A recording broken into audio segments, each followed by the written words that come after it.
ई content योजनांतर्गत आज हम बीए प्रथम वर्ष ऐच्छिक विषय हिंदी साहित्य द्वितीय प्रश्न पत्र में संकलित एकांकी रत्नाकर, जो कि एकांकी संग्रह है, एकांकियों का संकलन है, जिसमें 5 एकांकी संकलित है।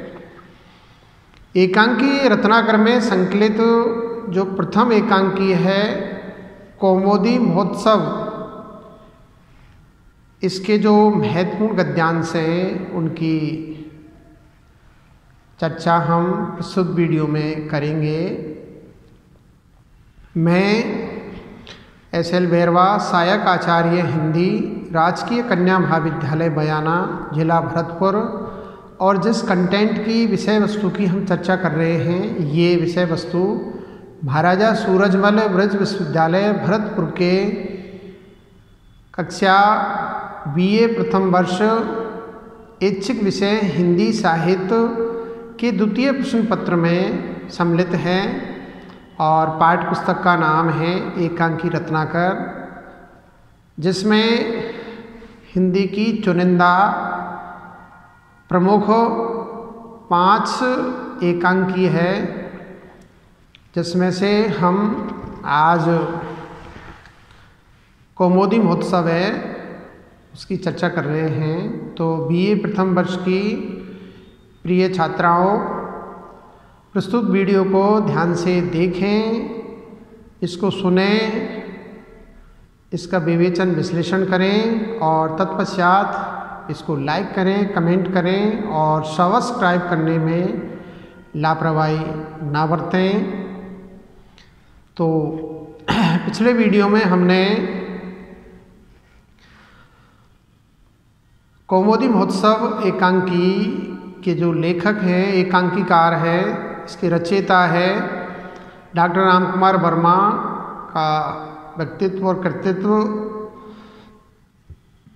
या जीवन परिचय, और दूसरा हमारा चर्चा का बिंदु था कौमुदी महोत्सव का संक्षिप्त कथासार या सारांश, और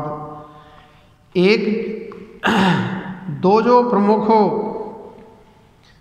गद्यांश थे इस एकांकी के, उनकी चर्चा हम कर चुके हैं। अब हम आज प्रस्तुत वीडियो में तीसरा जो प्रमुख गद्यांश है, यहाँ से हम चर्चा प्रारंभ करेंगे। तो कृपया करके छात्राएं ध्यान से प्रस्तुत वीडियो को देखें और सुनें।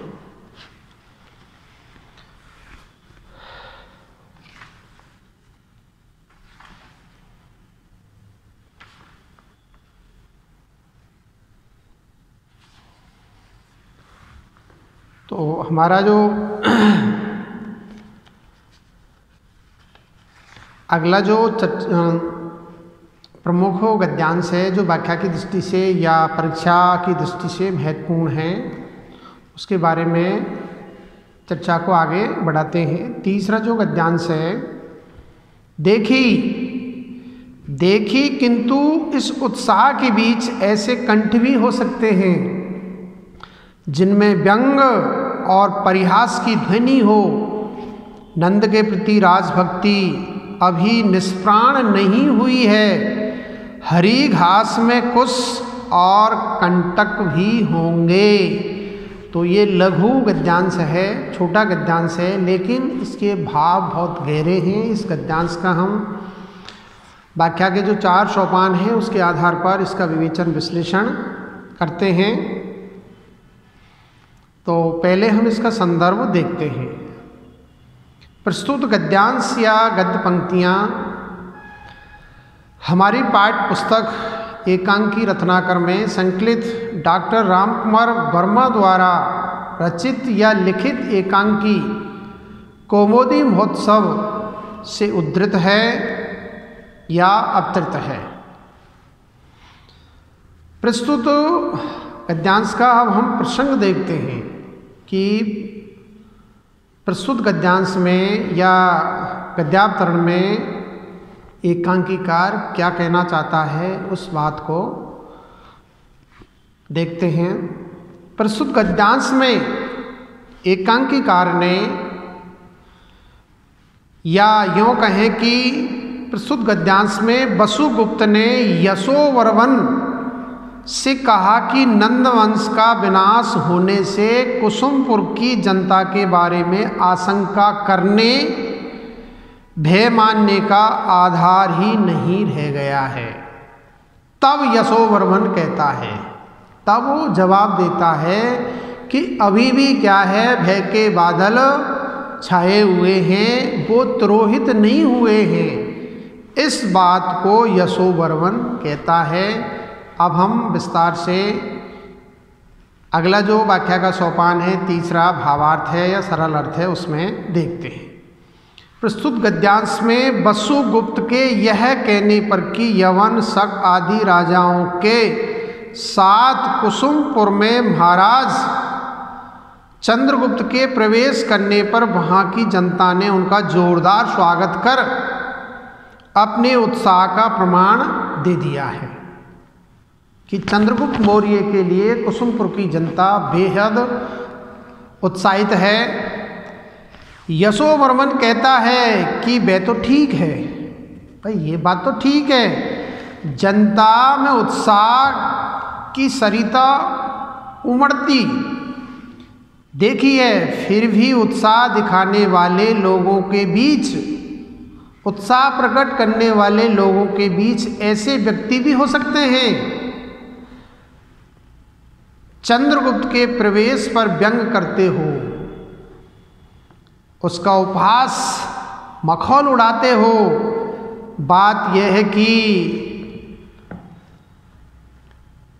राजा नंद के मारे जाने के बाद में लोगों के मन से नंद के प्रति रहा भक्ति का भाव तो समाप्त नहीं हुआ है। आज भी क्या है, जो राजा नंद है उसके ऐसे भक्त हमें दिखाई देते हैं जो पुनः क्या है, कुसुमपुर पर नंद वंश का राज्य स्थापित करना चाहते हैं। इस कारण कुछ ऐसे लोग भी कुसुमपुर की उत्साहपूर्ण जनता में होंगे ही जो चंद्रगुप्त के प्रति दुर्भाव रखते होंगे। ये बात सही है। हरी भरी कोमल घास पर चलना सुखद लगा करता है, किंतु उसमें भी कोई कोई कुसका कड़ा चुभने वाला अंकुर या कंटक भी तो हो ही सकता है। यशोवर्मन स्पष्ट करना चाहता है कि कुसुमपुर के सभी लोग नए शासक चंद्रगुप्त के प्रति अच्छा भाव रखने वाले नहीं हो सकते, इसलिए अभी सतर्क रहने की आवश्यकता है, सावधान रहने की आवश्यकता है। अभी वहाँ की जनता की ओर से पूर्णतया निश्चिंत आश्वस्त नहीं हुआ जा सकता है। अभी क्या है, ज़्यादा उछलने कूदने की आवश्यकता नहीं है। स्थिति पे बराबर नज़र बनाए रखना आवश्यक है। कभी भी कुछ भी घटना घटित हो सकती है। तो ये इस लघु जो गद्यांश है उसका भावार्थ है, सरल अर्थ है। अब हम इस गद्यांश की या इस गद्यांश का जो कलात्मक सौंदर्य है, सामाजिक साहित्यिक विश्लेषण है, उसको देखते हैं। प्रस्तुत गद्यांश में वसुगुप्त का मन चंद्रगुप्त के प्रति ठीक नहीं था, जबकि यशोवर्मन चंद्रगुप्त का वफादार था।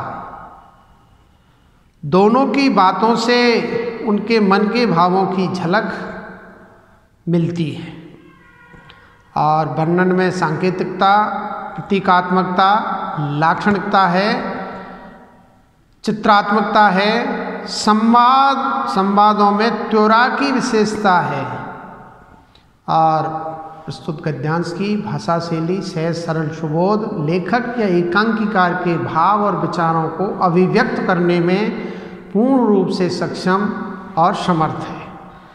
अब हम चौथा जो गद्यांश है उसको पहले पढ़ते हैं, फिर व्याख्या के जो 4 सोपान हैं, संदर्भ, प्रसंग, भावार्थ और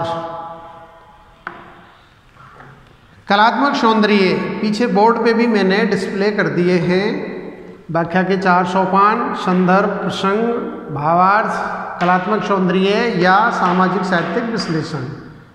तो छात्राएं बोर्ड पर इन चीज़ों को देख सकती हैं। तो अब हम इस गद्यांश का पहले सर्वप्रथम इसका संदर्भ देखते हैं। प्रस्तुत गद्यांश हमारी पाठ्य पुस्तक या टेक्स्ट बुक एकांकी रत्नाकर में संकलित डॉक्टर रामकुमार वर्मा द्वारा रचित या लिखित कौमुदी महोत्सव एकांकी से उद्धृत है, अवतरित है, लिया गया है। अब हम इसका प्रसंग देखते हैं।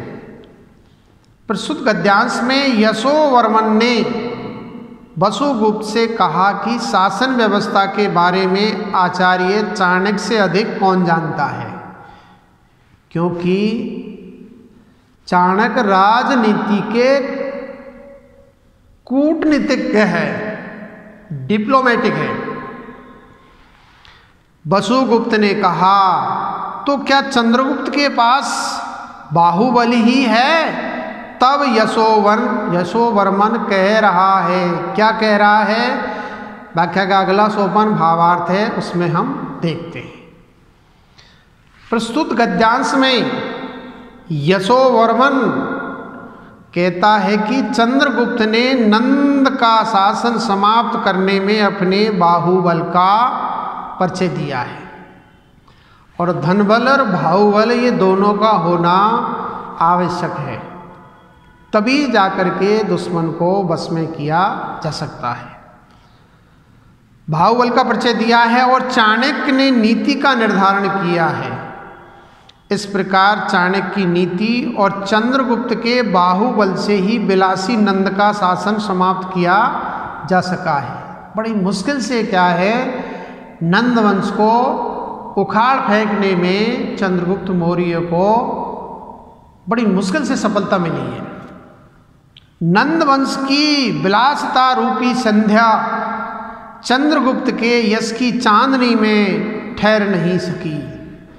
नंद विलासी था, इसमें कोई दोहराया नहीं। भोग विलास में, सुरा और सुंदरी में वो लिप्त हो गया है। और जब क्या है, इन दोनों का ग्राफ बढ़ जाता है, सुरा और सुंदरी का, तब मान लो कि उसकी जो सियासत है या उसकी सत्ता है वो डावाडोल होने लग जाती है। इसीलिए तो कहते हैं कि विनाश काले विपरीत बुद्धि। जब विनाश का वक्त आता है तो व्यक्ति की बुद्धि भ्रमित हो जाती है, नष्ट हो जाती है। नंद विलासी था, इसके विपरीत चंद्रगुप्त में यह बुराई नहीं थी। वह बहुत यशस्वी है, वह नंद पर विजय पाने में सफल रहा है, सफलता मिली है। तो ये इस लघु गद्यांश का भावार्थ है, सरल अर्थ है। अब हम इसका कलात्मक सौंदर्य देखते हैं। प्रस्तुत गद्यांश में लेखक ने विलासता के लिए संध्या और यश के लिए चांदनी की बड़ी सुंदर कल्पना की है। तो इसमें रूपक उपमा अलंकार का, अनुप्रास अलंकार का सौंदर्य हम देख सकते हैं। वर्णन में चित्रात्मकता है, उपमा और रूपक अलंकार का सुंदर चित्रण एकांकीकार ने प्रस्तुत गद्यांश में किया है। और प्रस्तुत गद्यांश की भाषा शैली सहज, सरल, सुबोध लेखक या एकांकीकार के भाव और विचारों को अभिव्यक्त करने में पूर्ण रूप से सक्षम और समर्थ है। अगला हम जो 5वां गद्यांश है उसको पहले पढ़ते हैं और तत्पश्चात व्याख्या के जो 4 सोपान हैं उसके आधार पर इसका विवेचन, विश्लेषण, इसकी समीक्षा या इसकी 100% व्याख्याएँ करेंगे। तो छात्राएँ ध्यान दें। मुझे ऐसा ज्ञात होता है कि जैसे युद्ध की भैरवी, मुझे ऐसे ज्ञात होता है कि जैसे युद्ध की भैरवी ने कासाय वस्त्र धारण कर लिए हैं और वह सन्यासिनी हो गई है। नगर की शोभा मलिन है, जैसे तलवार की झनकार वायु में विलीन हो गई है। नागरिकों का यह उल्लास श्रृंगारों का कोलाहल जैसा ज्ञात होता है, जिसे हमें मनुष्यत्व देना है। नागरिकों से कहला दो कि वे अब अपने घर जावे, अपने घर को चले जाएं। तो ये गद्यांश से अब हम इसका व्याख्या के जो 4 प्रमुख मानदंड होते हैं, मानक होते हैं, संदर्भ, प्रसंग, भावार्थ और कलात्मक सौंदर्य, इसके आधार पर इसका हम विवेचन विश्लेषण करते हैं, इसकी सप्रसंग व्याख्याएं करते हैं। तो पहले हम इसका संदर्भ निहारते हैं, देखते हैं। प्रस्तुत गद्य पंक्तियाँ या गद्यावतरण हमारी पाठ्य पुस्तक एकांकी रत्नाकर में संकलित डॉक्टर राम कुमार वर्मा द्वारा लिखित या रचित एकांकी कौमुदी महोत्सव शीर्षक से उद्धृत है, अवतरित है या लिया गया है।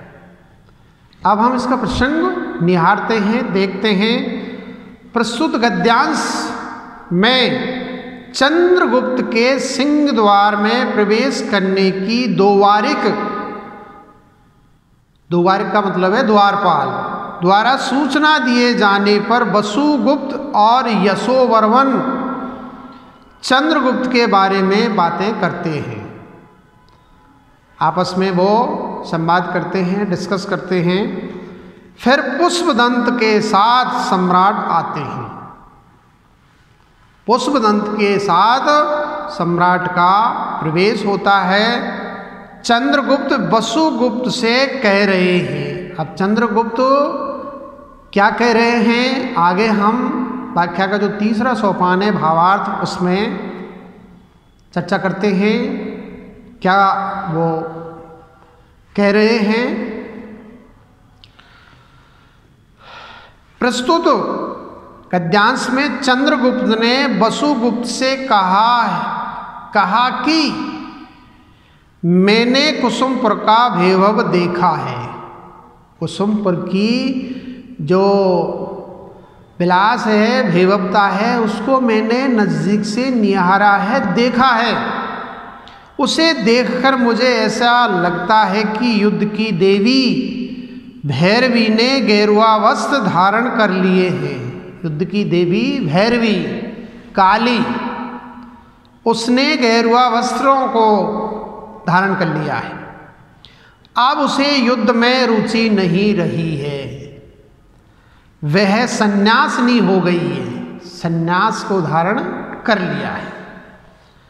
चंद्रगुप्त कहना चाहता है कि कुसुमपुर के लोगों में उत्साह का अभाव हो गया है।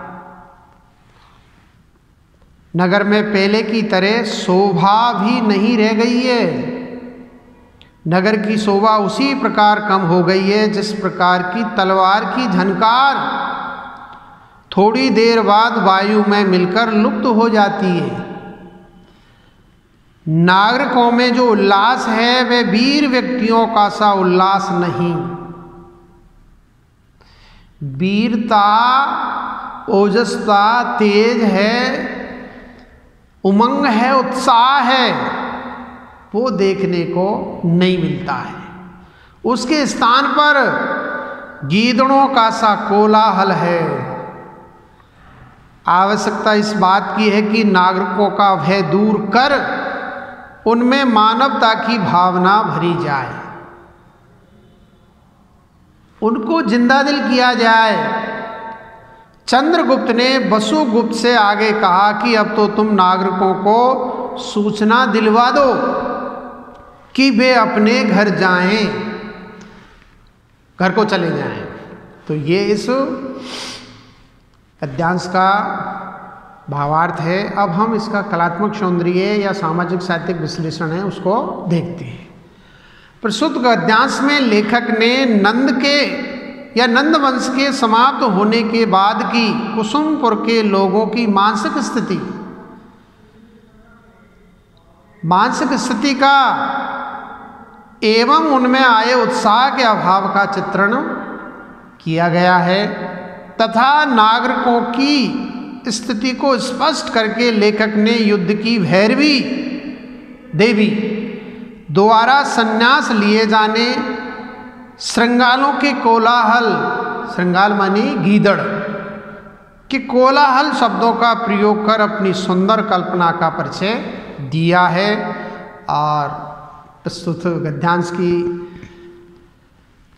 भाषा अलंकारिक है, वर्णन में चित्रात्मकता है और इसकी भाषा शैली सहज सरल सुबोध लेखक या एकांकीकार के भावों और विचारों को अभिव्यक्त करने में पूर्ण रूप से सक्षम और समर्थ है। अगला छठा जो गद्यांश है वो भी लघु गद्यांश है।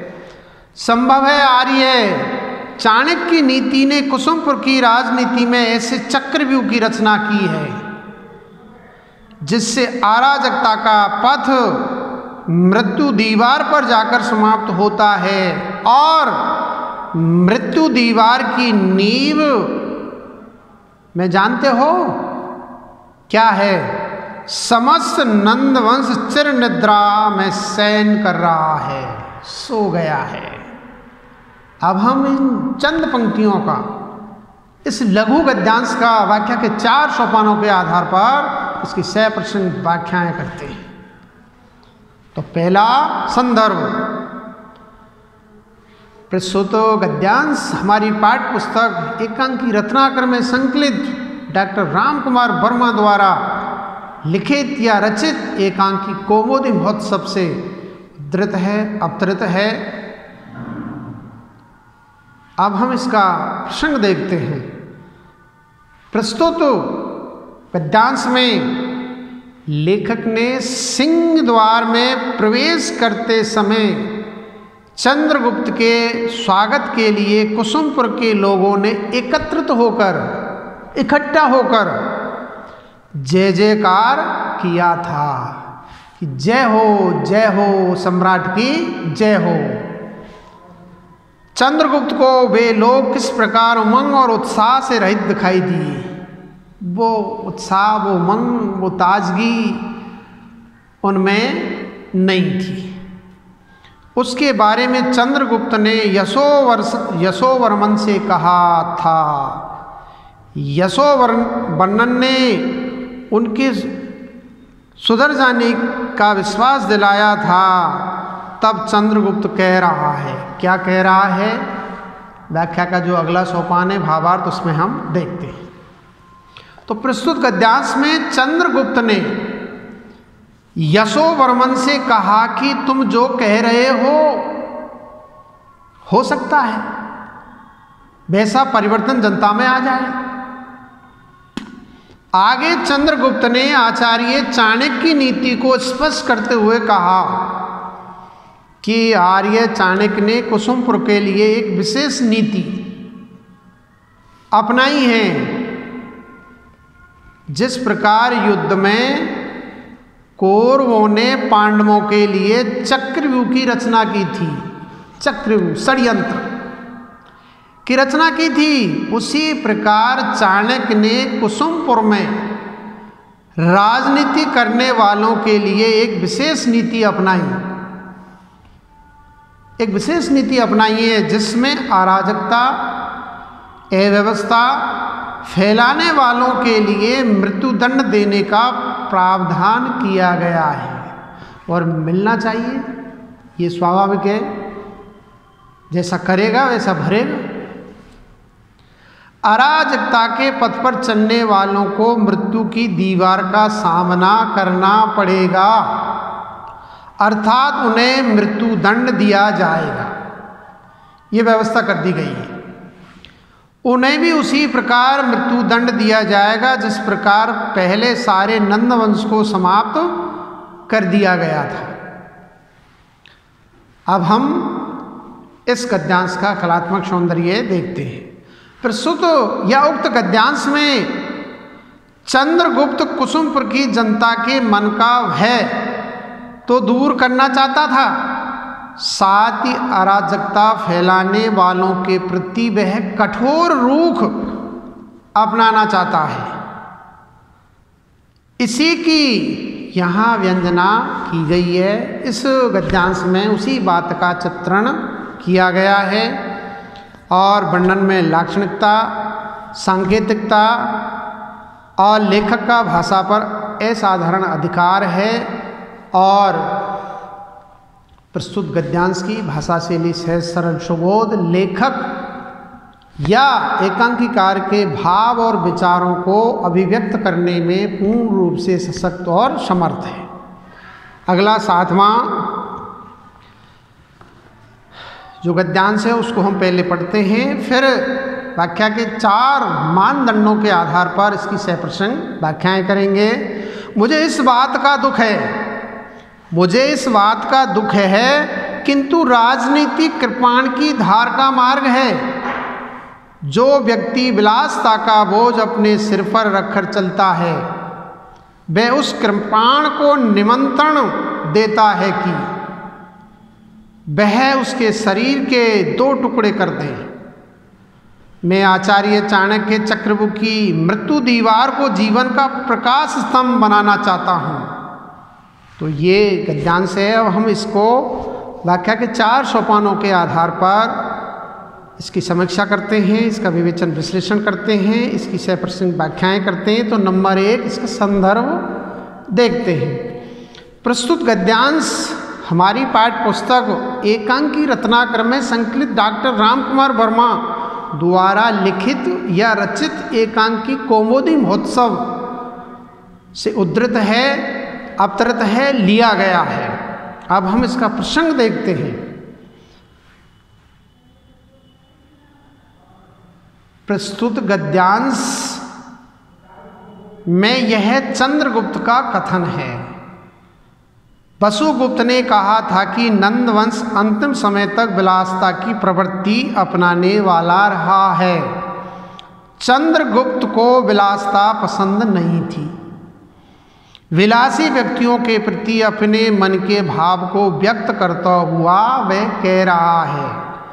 अब चंद्रगुप्त क्या कहते हैं उसको हम व्याख्या का जो अगला सोपान है भावार्थ है उसमें देखते हैं। तो प्रस्तुत गद्यांश में चंद्रगुप्त कहता है कि मुझे इस बात का दुख है, इस बात का मलाल है कि नंदवंश का विलासता की प्रवृत्ति के कारण नाश करना पड़ा था, उसका विध्वंस करना पड़ा था।